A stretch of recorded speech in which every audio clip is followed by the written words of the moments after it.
Oi, pessoal, bom dia. Hoje, então, nós vamos dar início à nossa segunda aula do curso Semântica Lexical, Argumentos e Adjuntos.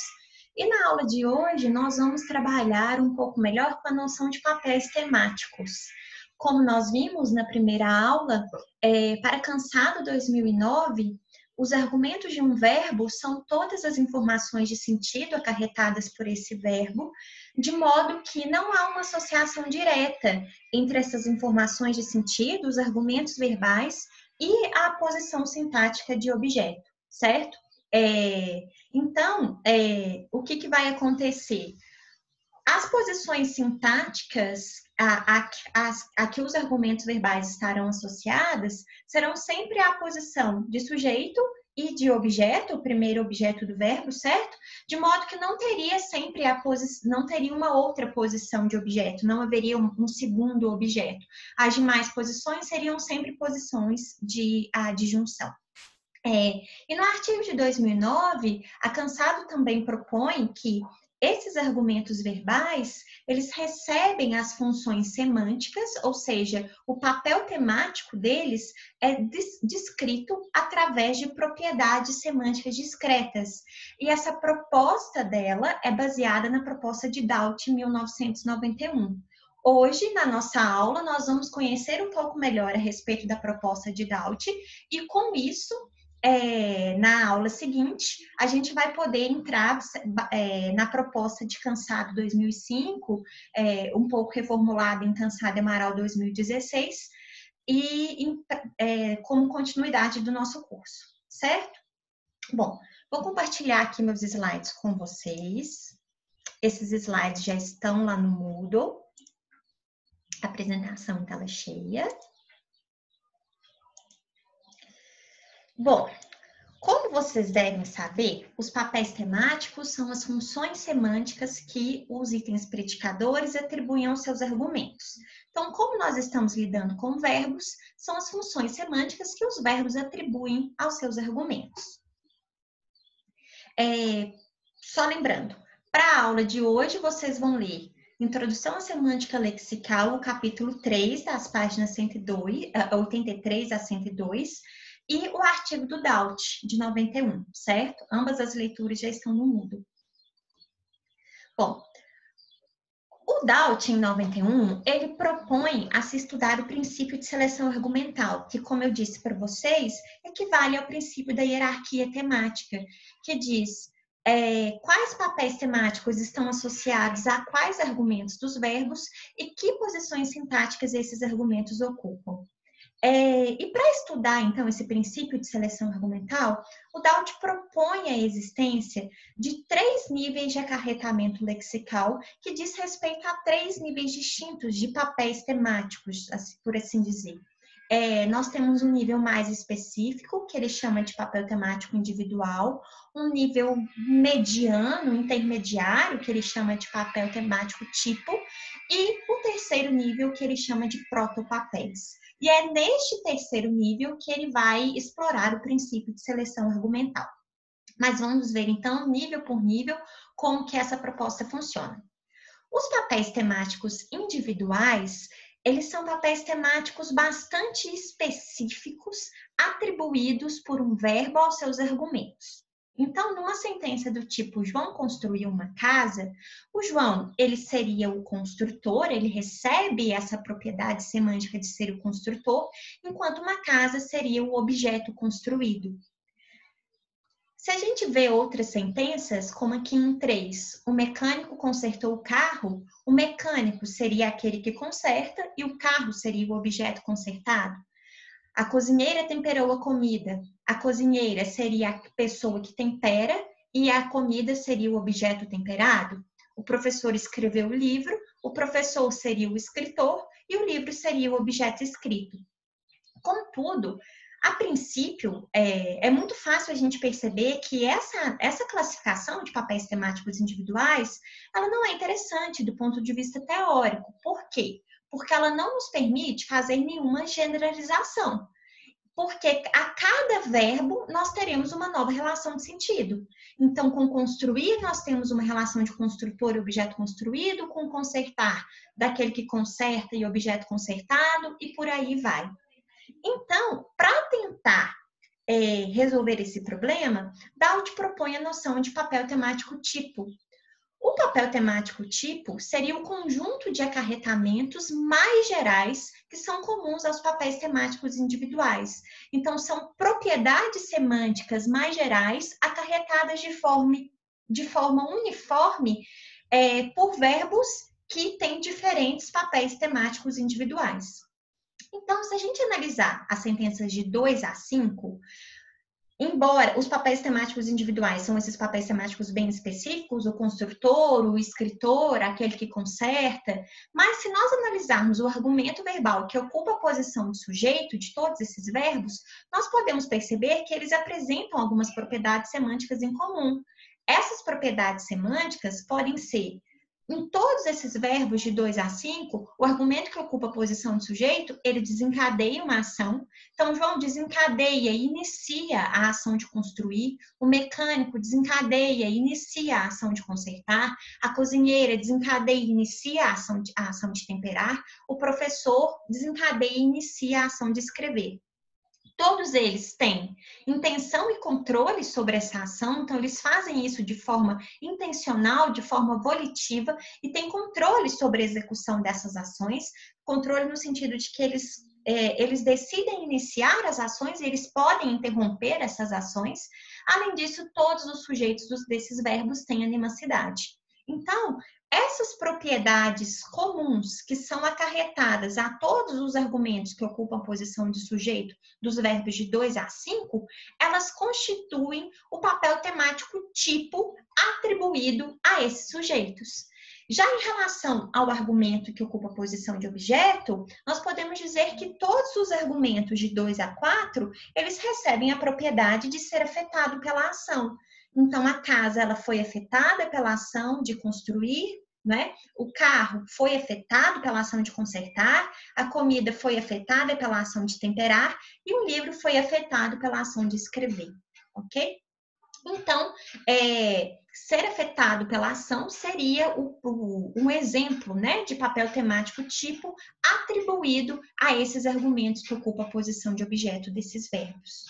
É importante dizer, gente, que o papel temático tipo é uma noção fuzzy. O que isso quer dizer? Quer dizer que é uma noção não discreta, uma noção, ela não é delimitada, totalmente delimitada. Por quê? Porque, segundo Dalt, os verbos não atribuem exatamente o mesmo papel temático tipo para os seus argumentos. Então, embora entre os verbos de 2 a 5 nós consigamos dizer que os argumentos que ocupam a posição de sujeito têm essas propriedades de desencadeador, ter intenção, controle, ter animacidade em comum, existem diferenças de sentido entre os verbos, entre o verbo construir e o verbo consertar, que faz com que certas propriedades de sentido sejam atribuídas para o argumento do verbo consertar, que ocupa a posição de sujeito, enquanto outras propriedades de sentido, que além dessas propriedades em comum, sejam atribuídas para o argumento que ocupa a posição de sujeito do verbo construir, ok? Então, por isso é uma noção fuzzy, não é uma noção completamente fechada, delimitada, por assim dizer. Contudo, a noção de papel temático tipo, ela ainda é uma noção meio problemática, porque nós corremos o risco de ter uma lista enorme de propriedades que os verbos atribuem para os seus argumentos. Então, como o objetivo do Dalt é determinar quais seriam as propriedades semânticas, quais seriam esses acarretamentos semânticos relevantes para a estruturação sintática das sentenças, ele propõe certas restrições que tentam delimitar, né, que tentam delimitar essa relação entre os verbos e os seus argumentos e como que isso funciona na sintaxe. Essas restrições semânticas são completude, que me diz que a toda posição argumental é atribuído um papel temático tipo, pois todo papel temático individual contém pelo menos um papel tipo. essa restrição se assemelha à premissa 1 do critério θ proposto por Chomsky 81. Essa premissa 1 diz o seguinte, que cada argumento deve receber um e um só papel temático. Então, vamos analisar a sentença em 6, o João ama. Essa sentença é uma sentença com o verbo amar. Nós sabemos que o verbo amar, ele pede 2 argumentos para ter o seu sentido saturado. Alguém que ama alguém ou alguma coisa, certo? Então, na sentença em 6, onde apenas um argumento aparece, nós podemos dizer que essa sentença é agramatical porque a premissa 1 do critério θ é violada. Se o verbo amar pede 2 argumentos para ter o seu sentido completo, então ele tem 2 papéis temáticos, 2 funções semânticas para serem atribuídas a esses argumentos.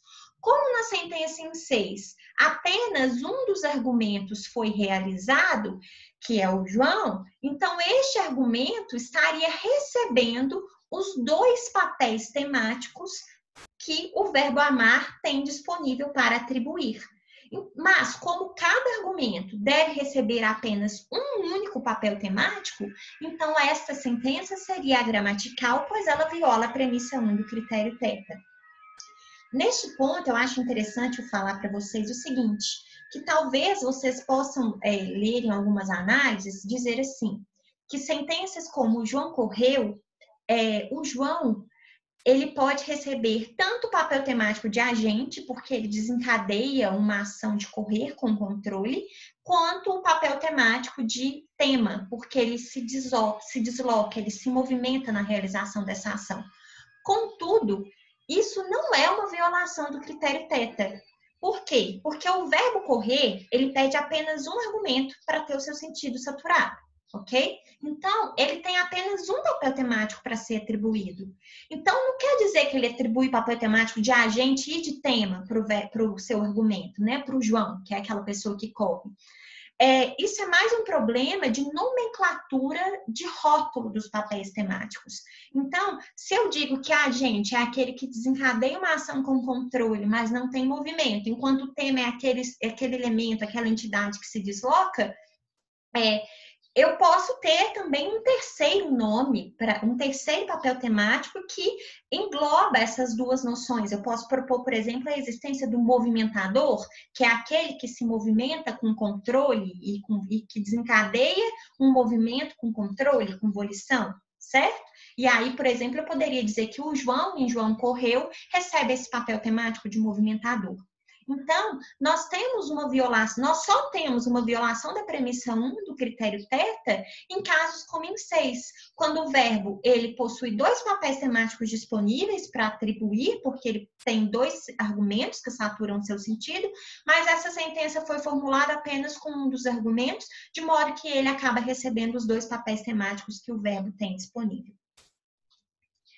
A outra propriedade, a outra restrição que o Doubt propõe para conseguir delimitar essa relação entre os argumentos, entre os predicados e seus argumentos, é a distinção. A distinção me diz o seguinte, que as posições argumentais distinguem-se entre si por pelo menos um papel temático tipo. E essa restrição se assemelha à premissa 2 do critério θ, que diz que cada papel temático deve ser atribuído a um só argumento. Então, se a gente analisar a sentença em 7, que é o João ama a namorada, a mãe, essa sentença é agramatical porque ela viola a premissa 2 do critério θ. Então, o verbo amar, como nós vimos, possui 2 argumentos, portanto, tem 2 papéis temáticos disponíveis para serem atribuídos a esses argumentos. Em 7, nós temos 3 argumentos, o João, a namorada e a mãe, certo? Então, os papéis temáticos já são atribuídos para João e para a namorada, enquanto a mãe, ela teria que receber exatamente o mesmo papel temático da namorada. E, por isso, a premissa 2 do critério θ é violada, que me diz que cada papel temático deve ser atribuído a um só argumento. Então, não posso ter 2 argumentos distintos com o mesmo papel temático. Além da completude da distinção, Doubt também propõe a restrição da independência, que me diz o seguinte: As propriedades de um papel temático tipo são independentes dos verbos que acarretam. Então, as propriedades de um argumento agente são comuns a todos os argumentos agentes e não a um verbo específico, como a relação entre o papel de construtor e o verbo construir. Então, os papéis temáticos tipo são conjunto de propriedades comuns a uma série de verbos e não específicas daquele verbo em si, como acontece com os papéis temáticos individuais. Bom, a partir da análise dos papéis temáticos tipo mais recorrentes, o Daut propõe a noção de papéis temáticos prototípicos, que são o protoagente e o protopaciente. E esses papéis temáticos, eles estão diretamente ligados às posições de sujeito e de objeto ou complemento. E cada protopapel apresenta uma série de acarretamentos esses acarretamentos foram propostos de acordo com uma análise da relevância dessas propriedades feita pelo Daut. Tá? Essas propriedades, então, são propriedades típicas de papéis temáticos tipos, e o Daut analisou quais dessas propriedades eram mais recorrentes e mais relevantes entre um grupo de verbos, e a partir daí ele propôs as propriedades que classificam o protoagente e o protopaciente. Então, o protoagente e o protopaciente também são noções fuzzy, certo? Porque elas são noções prototípicas, elas não são noções delimitadas, fechadas. Um argumento, ele pode apresentar todas as propriedades do protoagente, sendo um agente totalmente prototípico, ou ele pode apresentar apenas 2 ou 3 propriedades do protoagente, sendo um agente, então, menos prototípico. Ele continua sendo protoagente, entretanto, não é um agente prototípico. Bom, as propriedades do protoagente são ter envolvimento com volição no evento ou no estado, ter consciência ou percepção, ser o desencadeador de um evento ou de uma mudança de estado em outro participante, ter movimento relativo à posição de outro participante e existir independentemente do evento nomeado pelo verbo. Vou dar uns exemplos que agora vai ficar mais claro essas propriedades do protoagente, ok? Vou dar esses exemplos primeiro, depois eu volto nas propriedades do protopaciente. O bandido assaltou o banco. O verbo assaltar pede 2 argumentos para ter seu sentido saturado. Alguém que assalta alguém ou algum lugar, alguma coisa, certo? Bom, vamos analisar então que propriedades o verbo assaltar atribui para o seu argumento o bandido. Ele atribui a propriedade de ter envolvimento com volição, certo? Porque o verbo assaltar necessariamente pede que alguém age, alguém desencadeie a ação com intenção. Atribui, como eu acabei de dizer aqui, a propriedade de desencadear o evento, de desencadear a ação. Atribui a propriedade de ter consciência ou percepção, porque necessariamente quem assalta deve ser um ser animado e talvez um sentido mais específico, né, um ser humano. Eu pensei em sentenças do tipo, o cãozinho assaltou a geladeira, mas talvez essa seria uma sentença um pouco mais metafórica. Mas, de qualquer forma, a gente pode dizer que os animais têm percepção, né? E também o argumento bandido, ele tem existência independente do evento, ou seja, independentemente do evento de assaltar, o bandido existe, ok? Então, se a gente pensar na classificação do protoagente, que possui 5 características básicas, o bandido aí, ele seria um agente até que bastante prototípico, porque dessas 5 propriedades típicas do protoagente, ele apresentou 4 propriedades. Agora vamos ver a sentença em 9. O menino desceu da cadeira. Nós temos, então,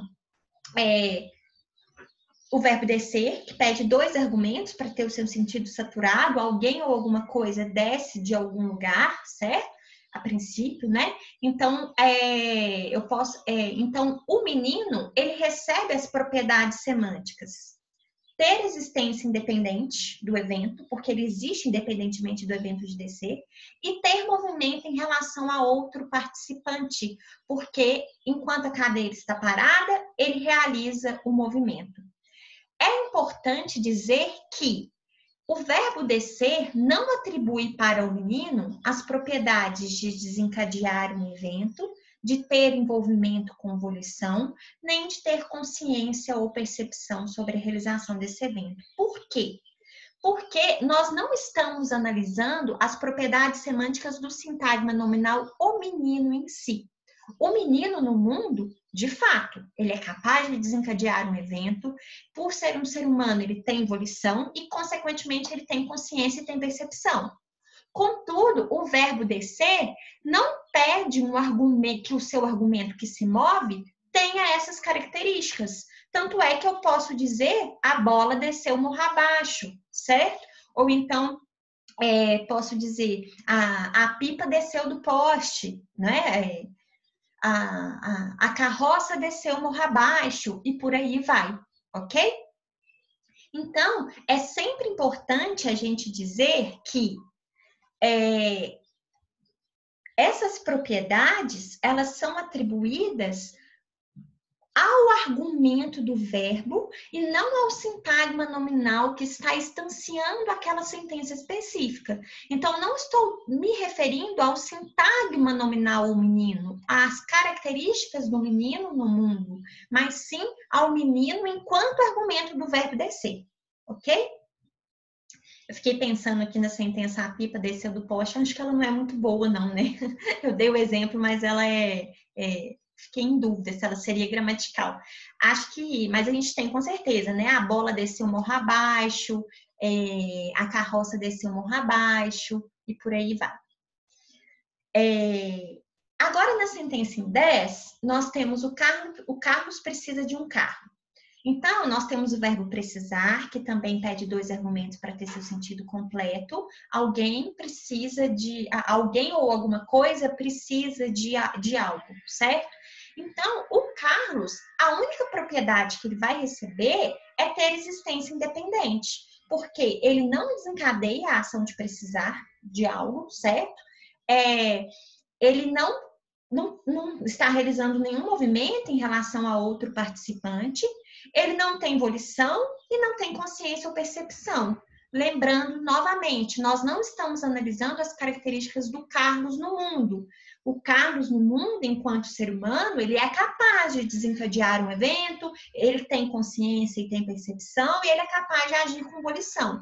Contudo, nós estamos analisando o Carlos enquanto argumento do verbo precisar. E o verbo precisar, ele não exige que o seu argumento desencadeie algo ou tenha consciência ou percepção ou envolvimento com volição no evento. Tanto é que eu posso dizer, essa mesa precisa de uma cadeira nova, em que a mesa não tem envolvimento com volição, não tem consciência e percepção e também não desencadeia nenhum evento, ok? Agora, eu vou voltar ali no protopaciente para a gente ver quais são as propriedades típicas, né, que caracterizam esse protopaciente. Minto, gente, desculpa. Antes disso, só falar mais uma coisinha. A gente viu aqui que, então, o argumento bandido do verbo assaltar, ele é um argumento, um protoagente bastante prototípico, porque ele apresenta 4 das 5 características típicas do protoagente. Já o menino, ele apresenta apenas 2 das 5 características do protoagente. Então, ele é um protoagente, mas não é tão prototípico enquanto o argumento bandido, né, que é argumento de assaltar. Já Carlos, ele é um protoagente menos prototípico ainda do que o menino e também menos prototípico do que o bandido, ok? Então, agora sim, vamos lá ver as propriedades do protopaciente. Essas propriedades são ser um tema incremental. O que é isso? É quando a ação, a afetação, ela ocorre parte a parte. Então, quando eu tenho assim, João construiu uma casa, eu não tenho a ação e de repente eu tenho um resultado. A casa, ela é construída aos poucos, por partes. A mesma coisa, João escreveu uma carta, eu não tenho uma ação e de repente eu tenho um resultado. A carta, ela é feita, ela é escrita aos poucos. O mesmo raciocínio vale para cortar a grama, para comer um sanduíche e pintar uma casa. Além disso, o protoagente apresenta a propriedade de ser casualmente afetado por outro participante, de estar estacionário em relação ao movimento de outro participante e de não existir independentemente do evento. Agora, então, nós vamos ver algumas sentenças e analisar essas propriedades do protopaciente. O menino quebrou a vidraça. A vidraça sofre uma mudança de estado, né? E é casualmente afetada por outro participante. A ventania cobriu a casa com folhas. A ventania sofre uma mudança de estado, é casualmente afetada por outro participante. Desculpa, a casa ela sofre uma mudança de estado, é casualmente afetada por outro participante e está estacionária em relação a outro participante, certo? Porque a gente pode dizer que nesse caso as folhas elas estão se movimentando, né, através do vento e cobrindo a casa. Já em a bola ultrapassou o alvo, nós temos que o alvo ele apenas está estacionário em relação a outro participante, que é a bola, porque ele não sofre uma mudança de estado e também não é afetado, ok? Então, se nós formos pensar, o protoagente, o paciente mais prototípico aqui seria a casa em 12, porque ela apresenta 3 das 4 características do protopaciente. Depois nós teríamos a vidraça em 11 e, por fim, o alvo em 13. Mais um exemplo. Lucas moveu a pedra. A pedra, ela sofre mudança de estado, certo? Ela é casualmente afetada por outro paciente, que no caso seria o Nicolas. É um tema incremental, porque se vamos imaginar que ele moveu a pedra por uma trajetória, ela vai sendo movida pouco a pouco, tem existência independentemente do evento e tem movimento em relação a outro participante. Então, olha só que interessante. A pedra, ela apresenta as 3 primeiras propriedades do protopaciente, mas ela também apresenta propriedades do protoagente. E isso é completamente possível na teoria do Doudt. Então, o que vai determinar se um argumento que apresenta tanto propriedades do protopaciente quanto do protoagente é um ou outro, é o número de propriedades que ele apresenta de cada protopapel. Aqui, como a pedra apresenta mais propriedades do protopaciente, que são as 3 primeiras propriedades, do que do protoagente, então ela é classificada como o protopaciente, ok? Não é um paciente mais prototípico, porque apresenta certas propriedades do protoagente, mas seria um protopaciente, porque apresenta mais propriedades de protopaciente do que de protoagente. Vamos ver aqui o atacante chutou a bola longe. Nós temos, então, que o atacante, ele recebe a propriedade de ter envolvimento com volição, de ter consciência e percepção, de ser o desencadeador do evento e de ter existência independente do evento de chutar. Aqui, de fato, o verbo chutar, ele pede necessariamente que um dos seus argumentos, ele seja o desencadeador com volição, com intenção e tenha consciência e percepção, certo? Não dá para um objeto inanimado chutar algo, ok? Então, a atribuição dessas propriedades, envolvimento com volição, consciência e percepção, ela é feita pela relação, por aquilo que o verbo chutar pede, e não a pessoa do atacante em si no mundo, ok? Mas o atacante, ele também recebe uma propriedade do protopaciente, que é estar estacionário em relação a outro participante. A bola, ela se movimenta enquanto o atacante está estacionário. Então, embora o atacante apresente essa propriedade do protopaciente, ele continua sendo um protoagente, porque ele possui mais propriedades de protoagente do que de protopaciente. No caso, ele possui 5 propriedades do protoagente. 4 propriedades do protoagente, ok?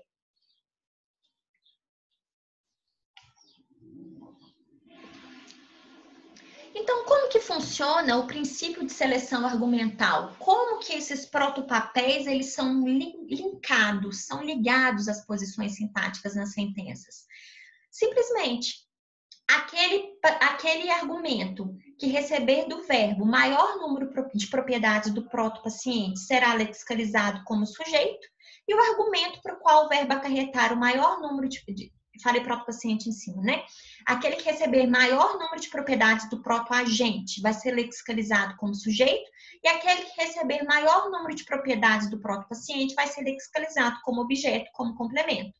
E esse princípio de seleção argumental, ele tem dois corolários. O primeiro é o seguinte: quando dois argumentos de um mesmo verbo tiverem número iguais de propriedades do proto-agente e do proto-paciente, ambos os argumentos podem ser lexicalizados como um sujeito em sentenças alternantes. Isso acontece, por exemplo, com o verbo namorar. A gente tem João namora Maria e posso falar Maria namora o João.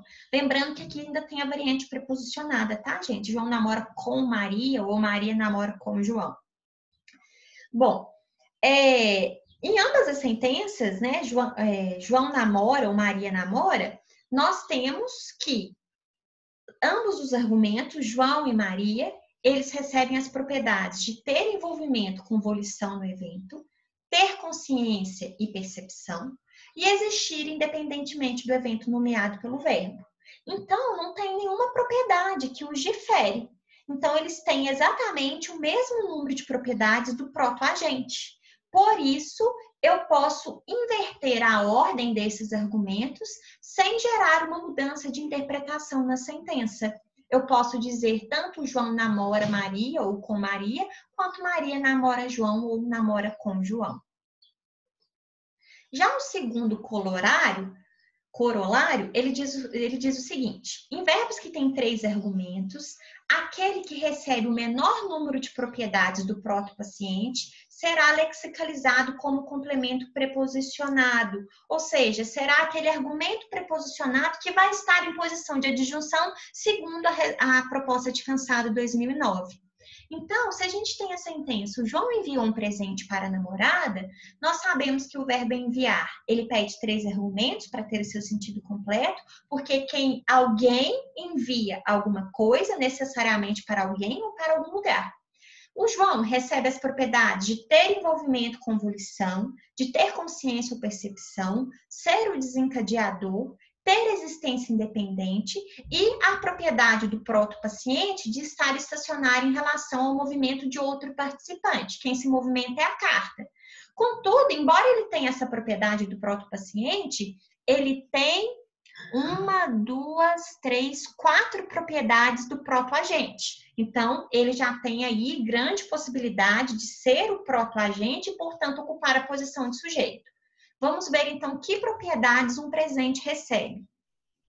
Um presente, ele sofre uma mudança de estado, aí a gente tratando a mudança de estado também podendo ser um tipo de mudança de lugar, não é? A gente pode pensar que ele estava nas posses de João e passou, aí se locomoveu em direção à namorada. Ele é causalmente afetado por outro participante, né? Uma vez que o seu movimento é feito a partir de outro participante. Ele é um tema incremental porque ele tem uma trajetória a ser percorrida até a namorada. Ele tem existência independentemente do evento, e isso é uma propriedade do proto-agente, e ele tem movimento em relação a outro participante, que também é uma propriedade do proto-agente. Então, enquanto o presente se desloca, o João está parado, ok? Mas, embora ele tenha 2 propriedades do proto-agente, ele apresenta mais propriedades do proto-paciente. Ele apresenta, no caso, 4 propriedades, certo? Do proto-paciente. Então, desculpa, deixa eu contar aqui, só um minutinho. Ele apresenta sofrer mudança de estado, 1 propriedade, ser causalmente afetado, 2 propriedades, ser um tema incremental, 3 propriedades do proto-paciente, ok? Então, um presente, ele é tratado como proto-paciente. Já a namorada, ela apresenta a propriedade de existir independentemente do evento nomeado pelo verbo, que é uma propriedade do proto-agente, e estar estacionário em relação ao movimento de outro participante, que é uma propriedade do proto-paciente, ok? Então, ela apresenta menos propriedades do protopaciente do que um presente, ok? Vocês poderiam talvez até argumentar, estou pensando aqui, mas a namorada também pode sofrer mudança de estado, se a gente pensar que ela fica na posse do presente, ou então que ela é afetada porque ela passa a receber o presente. O verbo enviar, ele não acarreta que aquilo que foi enviado chega ao seu destinatário, tá? Quando a gente diz o João enviou um presente para a namorada, esse verbo só me fala da saída do presente, do envio do presente, ok? Nós não podemos dizer que a namorada recebeu, passou a ficar na posse do presente. Isso não é um acarretamento do verbo enviar. Tá? Então, a única propriedade do protopaciente que a namorada recebe é estar estacionário em relação ao movimento do outro participante, que seria um presente, né? Que é aquele que se movimenta. Então, ela recebe uma propriedade do protoagente, que é a existência independente, e uma propriedade do próprio paciente, que é estar estacionário. Tá? Então, como nós já temos o protoagente, o João, ocupando a posição de sujeito, o protopaciente, um presente, ocupando a posição de objeto, de complemento do verbo, a namorada vai ser o argumento preposicionado que, segundo a proposta de Cansado 2009, vai ocupar a posição de adjunto do verbo. Mais um exemplo aqui para a gente ver como que funciona esse princípio de seleção argumental. O poeta escreveu um soneto. Então, o verbo escrever, dois argumentos, alguém escreve alguma coisa. E aí, se a gente pensar, o poeta, ele vai desencadear o evento, consequente, ele necessariamente tem consciência ou percepção e tem envolvimento com volição, isso não devido à pessoa do poeta, né, mas ao que o verbo escrever pede como argumento, porque só pode escrever uma entidade animada que tenha volição e consciência e percepção. E, além disso, o poeta também existe independentemente do evento nomeado pelo verbo. Então, ele apresenta características apenas de protoagente. Já um soneto, ele é o tema incremental, porque ele vai sendo escrito pouco a pouco, ele é causalmente afetado por outro participante e não existe independentemente do evento. Então, apresenta características de protopaciente. Aqui não teve propriedades misturadas, né? O poeta só recebe propriedades do protoagente, enquanto um soneto só recebe propriedades do protopaciente. Então, consequentemente, o poeta, que é o protoagente, ocupa a posição de sujeito, enquanto um soneto, que é o protopaciente, ocupa a posição de objeto. As crianças amam a babá. As crianças, elas recebem as propriedades de ter consciência ou percepção e de existir independente do evento, nomeado pelo verbo, que são propriedades de protoagente. Elas não desencadeiam um evento e muito menos têm volição, né? Porque nós não temos controle nem volição sobre a situação de amar alguém, né? Isso não é um evento propriamente dito, mas sim uma situação, uma eventualidade. Não é algo dinâmico, ok? A babá, ela só recebe a propriedade de existir independentemente do evento nomeado, porque ela não é afetada de forma alguma e ela não muda de estado, pelo contrário, ela pode até mesmo não saber que as crianças a amam. Então, aqui nós temos as crianças que apresentam duas propriedades do protoagente, portanto, elas são o protoagente, ocupam esse argumento é o protoagente e ocupa a posição de sujeito, enquanto a babá apresenta uma única propriedade do protoagente. Olha só que interessante. A babá, ela não apresenta nenhuma propriedade do protopaciente, ok? Ela só apresenta a propriedade do protoagente de existir independentemente do evento nomeado pelo verbo. Então, aqui nós não temos nenhuma propriedade de protoagente de protopaciente sendo atribuída nem para criança, nem para babá. E como que eu sei, então, qual deles que vai ocupar a posição de sujeito, sendo que eu só tenho um agente um pouco mais prototípico, com duas propriedades do protoagente, e um agente o menos possível, né, prototípico, que só apresenta uma propriedade de protoagente. Aquele que é o agente mais prototípico, ou seja, que apresenta, neste caso aqui, duas propriedades do protoagente, que é as crianças, que ocupa a posição de sujeito. Enquanto a babá, que é o agente menos prototípico, porque apresentam uma só propriedade do protoagente, ocupa então a posição de objeto. A carroça desceu o morro. A carroça, ela tem movimento em relação a outro participante e existe independentemente do evento, que são características típicas do protoagente. Já o morro existe independentemente do evento, que é uma característica típica do protoagente, mas está estacionário em relação ao movimento de outro participante, certo? Então, isso é uma característica do protopaciente. Então, a carroça, ela seria o protoagente, né, nessa sentença, portanto, ela ocupa a posição de sujeito, enquanto o morro ocupa a posição de objeto, ok? Quais seriam os problemas para a proposta de Doubt? Bom, segundo Doubt, esses papéis temáticos, eles não estão representando as relações gramaticais, mas sim os eventos descritos no mundo, né? E então, com isso, se eles não representam relações gramaticais, eu não posso prever, por exemplo, alternâncias verbais, certo? Já que eles só estão dando conta de descrever aquela sentença ali dada no mundo, eu não posso, a partir daquelas sentenças, fazer previsão de alternâncias verbais, porque aquilo não é, os papéis semáticos não são uma relação gramatical. Então, isso é um problema até certo ponto, se a gente adotar essa proposta exatamente como ele propõe. Porque eu também posso falar assim, estou utilizando a proposta do Doubt, do jeitinho que ele propõe, mas estou fazendo a seguinte mudança. Para mim, todas essas propriedades, o protoagente e o protopaciente, eles têm um estatuto teórico, eles têm um estatuto gramatical, ele representa relações gramaticais, então, portanto, eu posso fazer previsões de alternâncias com a partir dessas sentenças, tá?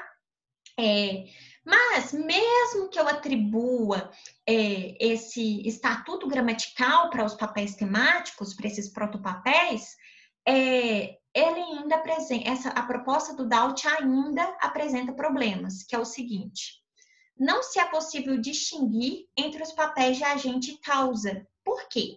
Porque o nível que ele analisa, que ele tenta linkar com a sintaxe, né, que ele faz a análise do princípio de seleção argumental, é no nível dos protopapéis.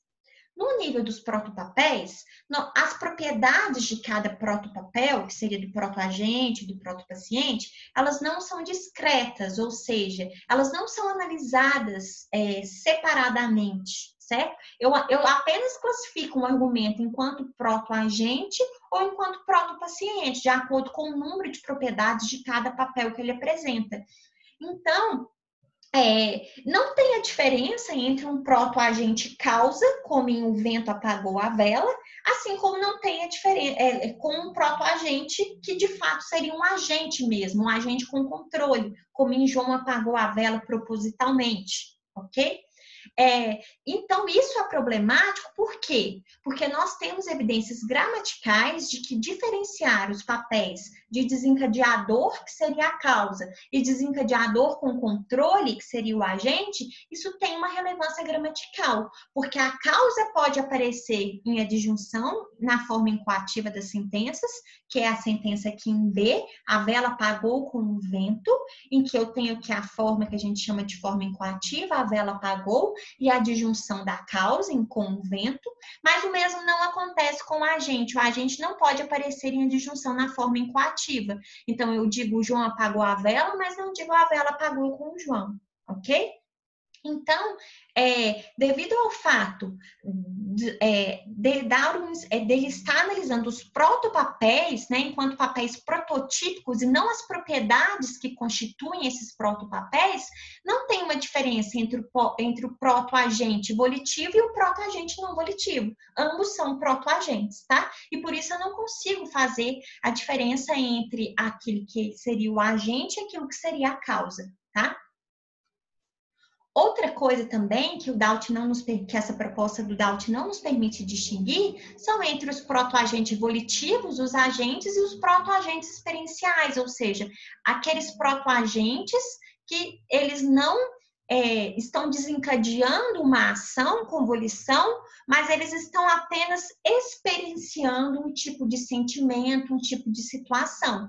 Então, eu não consigo diferenciar os sujeitos de um verbo colar, que seria um protoagente de fato agentivo, que desencadeia uma ação com volição, de um sujeito do verbo amar, que seria um protoagente, mas ele não desencadeia nenhuma ação, ele não tem volição, ele seria apenas um experienciador, né? Se a gente estiver tratando dos papéis temáticos enquanto rótulos.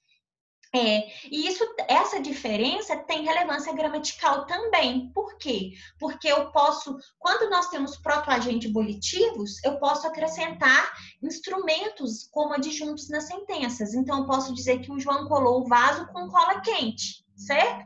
Mas eu não posso fazer o mesmo quando nós temos protoagentes que são apenas experienciais. Eu não posso dizer que o João amou a Maria com uma caixa de chocolate, com beijos e por aí vai, ok? Além disso, essas propriedades que o Daut propõe, né, que caracterizam os protoagentes e os protopacientes, são propriedades bastante intuitivas, até certo ponto difíceis de se definir e mais difíceis até, né, de se definir e de se intuir do que tratar papéis temáticos enquanto uma lista, né, de primitivos, como é o caso dos nomes mais corriqueiros que nós já conhecemos, como agente, paciente, causa, experienciador, tema e por aí vai.